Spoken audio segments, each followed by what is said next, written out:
हम स्टार्ट करें अपना नेक्स्ट टॉपिक शॉक। ठीक है, ये काफ़ी इंपॉर्टेंट है, इसमें इसकी पैथोजेनेसिस और सेप्टिक शॉक पूछा जा सकता है। ठीक है, तो स्टार्ट करते हैं। तो it is a pathological process that result from inadequate tissue perfusion leading to cellular dysfunction and organ failure. तो इसका मतलब क्या है कि एक ऐसी कंडीशन जिसमें कि टिश्यू परफ्यूजन मतलब टिश्यू के पास ऑक्सीजन और ब्लड नहीं पहुंच पा रहा है, जिसकी वजह से सेलुलर डिसफंक्शन और ऑर्गन फेलियर हो जाएगा। ठीक है, तो इटियोलॉजी और क्लासिफिकेशन में आते हैं कि कितने टाइप्स के होते हैं शॉक। सबसे पहला आता है हाइपोवोलेमिक। हाइपोवोलेमिक में क्या होगा कि reduction in the circulating blood volume, जो ब्लड सर्कुलेट हो रहा है उसमें कमी आ जाएगी। किस वजह से? सीवियर हेमरेज, कुछ ट्रॉमा या सर्जरी हुई तो ब्लड लॉस बहुत ज़्यादा हो गया। ठीक है, फ्लूइड लॉस में भी हो सकता है कि फ्लूइड का लॉस हो रहा है, जैसे severe Burns, crash injuries, vomiting and severe diarrhoea. तो इन सब में क्या फ्लूइड का लॉस होगा, ब्लड वॉल्यूम कम होगी, तो फाइनली हाइपोवोलेमिक शॉक हो सकता है। फिर नेक्स्ट आता है cardiogenic shock due to failure of the myocardial pump result from, मतलब कि मायोकार्डियल मसल में फेलियर आ जाए या मायोकार्डियल पंप में फेलियर आ जाए उस वजह से। तो इसमें क्या क्या रीज़न हो सकते हैं? डेफिशिएंट एम्पिटिंग कब होगा कि मतलब अच्छे से वो खाली नहीं हो पा रहा है, मतलब जो अपना हार्ट है पंप नहीं कर पा रहा कैसे? तो मायोकार्डियल इंफ्रैक्शन में हार्ट की मसल की डेथ हो रही है, जिस वजह से वो हार्ट है एफिशिएंटली पंप नहीं कर पा रहा, तो एम्पिटिंग नहीं हो रही है हार्ट से। तो रप्चर ऑफ हार्ट का रप्चर हो जाए, कार्डियक अरिथमिया, इन सब में भी ऐसा हो सकता है। ऑब्स्ट्रक्शन टू आउटफ्लो, अब हार्ट तो सही से पंप कर पा रहा है पर ऑब्स्ट्रक्शन है आउटफ्लो में, तो ब्लड अच्छे से बाहर नहीं निकल पा रहा है पूरा, तो जिस वजह से क्या होगा कि ब्लड कम हो जाएगा।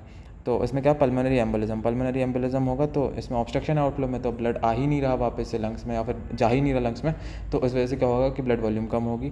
ठीक है, और फिर कार्डियोजेनिक शॉक हो, तो कार्डियोजेनिक शॉक मतलब कि हार्ट से रिलेटेड प्रॉब्लम हो उस वजह से। फिर नेक्स्ट आते हैं neurogenic shock, occurs due to loss of vascular tone and peripheral pooling of blood following anaesthesia और स्पाइनल कॉर्ड इंजरी। तो एनेस्थीसिया और स्पाइनल कॉर्ड इंजरी में क्या होता है, जो ब्लड वेसल है तो उसकी वेस्कुलर टोन में लॉस हो जाता है। ठीक है, अब वो कंस्ट्रिक्ट और वो रिलैक्स कर ही नहीं पा रही, कंस्ट्रिक्ट ही नहीं कर पा रही, तो जो ब्लड रहेगा वो पूलिंग उसकी चालू हो जाएगी वीन्स साइड में, तो उस वजह से शॉक हो सकता है। ठीक है, फिर नेक्स्ट आता है anaphylactic shock, occurs when an allergic response triggers a quick release of mast cell mediator in large quantity. तो ये जब होगा, जब एलर्जिक रिस्पॉन्स आएगा, तो एलर्जिक मतलब कुछ एलर्जन अपने बॉडी में एंटर कर गया, उस वजह से जो मास्ट सेल है उसमें बहुत सारी मीडिएटर रिलीज़ किए, जैसे हिस्टामिन, प्रोस्टाग्लैंडिन या ल्यूकोट्राइन्स। ठीक है, उस वजह से क्या होगा, leading to systemic vasodilation, increase vascular permeability and bronchoconstriction. तो सिस्टमिक वेसोडाइलेशन करा दिया, परमिबिलिटी बढ़ा दी, ब्रोंकोकंस्ट्रिक्शन करा दिया, तो परमिबिलिटी बढ़ा देगा तो ईडिमा हो सकता है, और क्या बोलते हैं ब्रोंकोकंस्ट्रिक्शन करा दिया तो ब्रीथिंग में दिक्कत आ जाएगी, जिस वजह से क्या होगा कि डेथ हो सकती है। Shock can lead to death in matter of minutes if left untreated.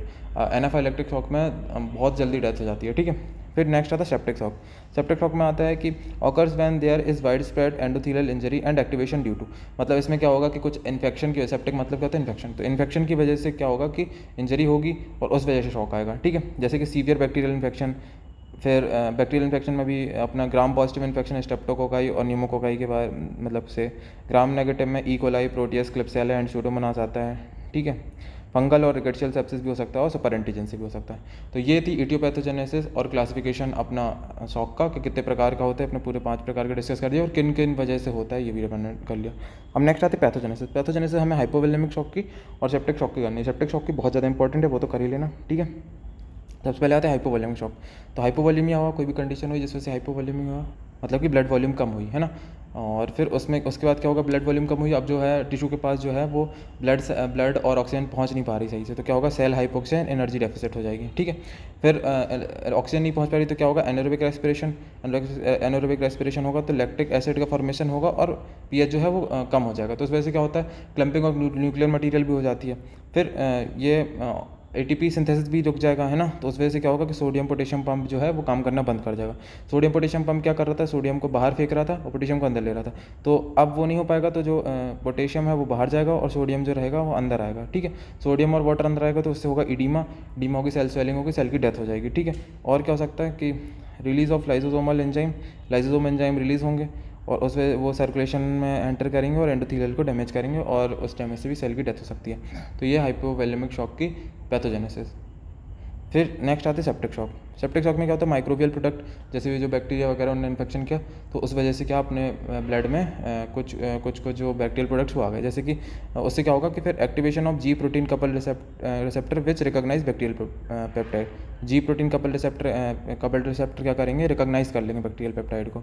ठीक है, और इधर से क्या होगा कि signal transducing protein called TLR, mammalian toll like receptor, जो कि इनेट इम्यूनिटी को एक्टिवेट करता है, टोल लाइक रिसेप्टर। ठीक है, तो यहाँ से ये रिकॉग्नाइज करेगा, यहाँ से ये एक्टिवेट होगा। फिर जो जी प्रोटीन कपल रिसेप्टर थे वो कॉम्प्लीमेंट एक्टिवेशन करा देगा, ये toll like receptor innate immunity activate करा देगा, और एक्टिवेशन ऑफ कोगुलेशन कैस्केड भी हो जाएगा।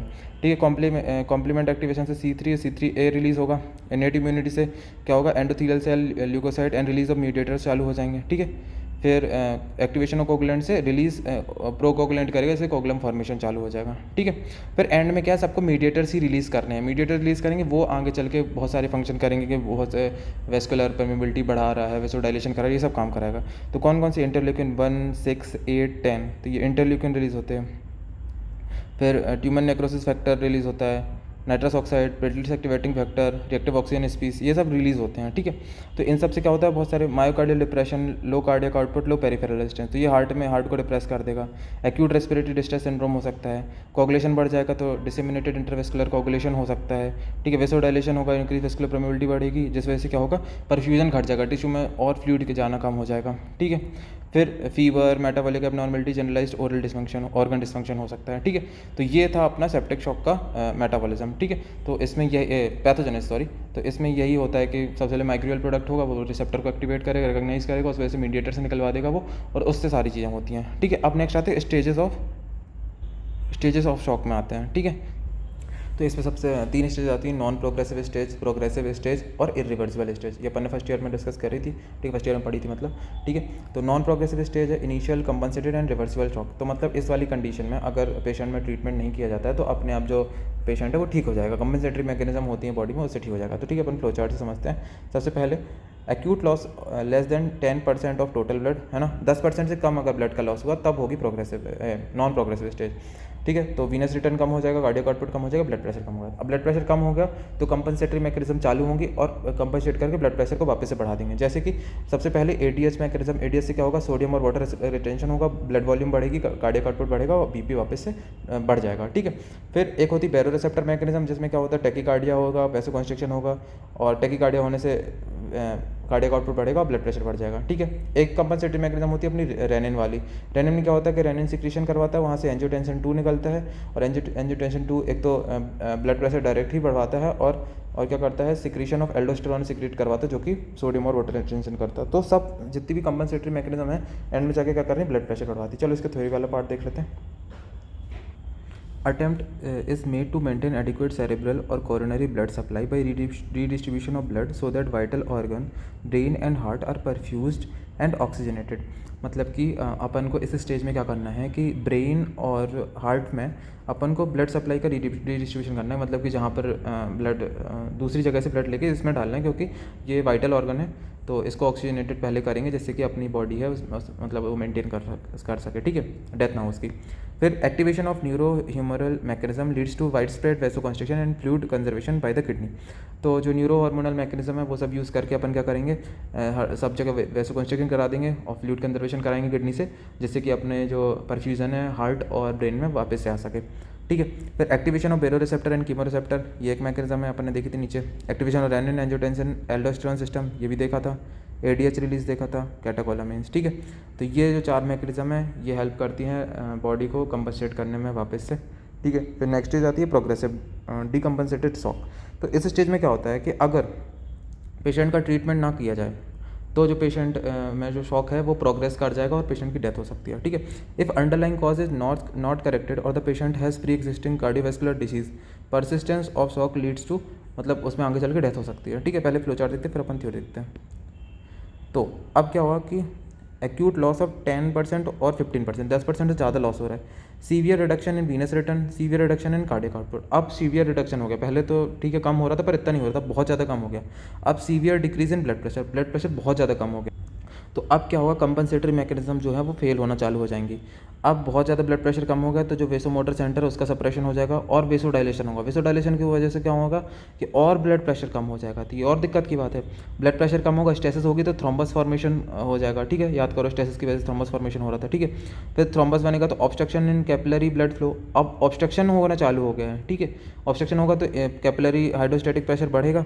ठीक है, और ऑब्स्ट्रक्शन के बाद एक तो ब्लड प्रेशर बढ़ जाएगा क्योंकि वो आगे नहीं बढ़ पा रहा है, और कैपिलरी की परमिबिलिटी भी बढ़ जाएगी क्योंकि अब वो ब्लड जो है प्रेशर लगाएगा उसकी वॉल पे। ठीक है, अब क्या हो गया कि परमिबिलिटी बढ़ गई तो उस वजह से क्या होगा, इडीमा फॉर्मेशन चालू हो जाएगा।